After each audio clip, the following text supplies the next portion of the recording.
Militan Hizbullah kembali meluncurkan serangan roket ke Israel pada Kamis 24 Oktober 2024. Militer Israel mencatat jumlah roket yang terdeteksi mencapai 120 unit. Militan Hizbullah kembali meluncurkan serangan roket ke Israel pada Kamis 24 Oktober 2024. Militer Israel mencatat jumlah roket yang terdeteksi mencapai 120 unit. Sirine peringatan langsung dibunyikan di kota Karmil dan kota-kota lain di utara.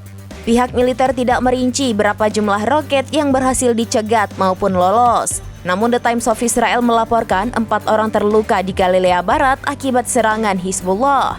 Sehari sebelumnya, militan Lebanon juga meluncurkan roket dalam jumlah lebih banyak yakni 135 unit. Sirine peringatan dibunyikan di berbagai kota termasuk Tel Aviv. Kala itu Menteri Luar Negeri Amerika Serikat Antony Blinken tengah berkunjung di sana. Akibatnya rombongan Blinken terpaksa dievakuasi ke tempat perlindungan bom yang terletak di bawah hotel. Sementara itu pada Rabu 23 Oktober 2024, Israel mengklaim berhasil melenyapkan 20 anggota Hizbullah. Target yang diserang tersebar di 160 lokasi berbeda yang diduga menjadi basis militan tersebut. Militer Israel juga menemukan gudang senjata yang berisi rudal anti-tank, mortir, peluncur roket, hingga bahan peledak.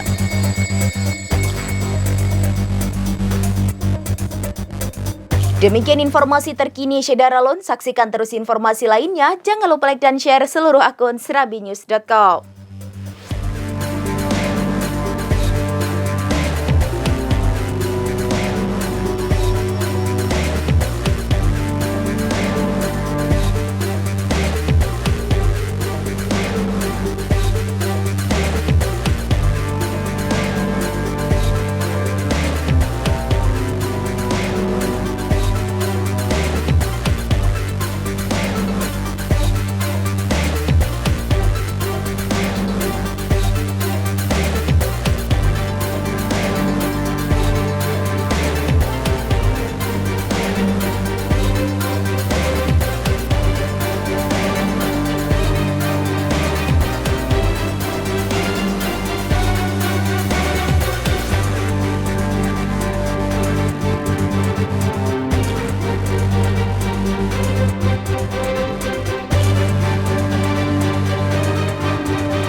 Download Tribun X sekarang, menghadirkan lokal menjadi Indonesia.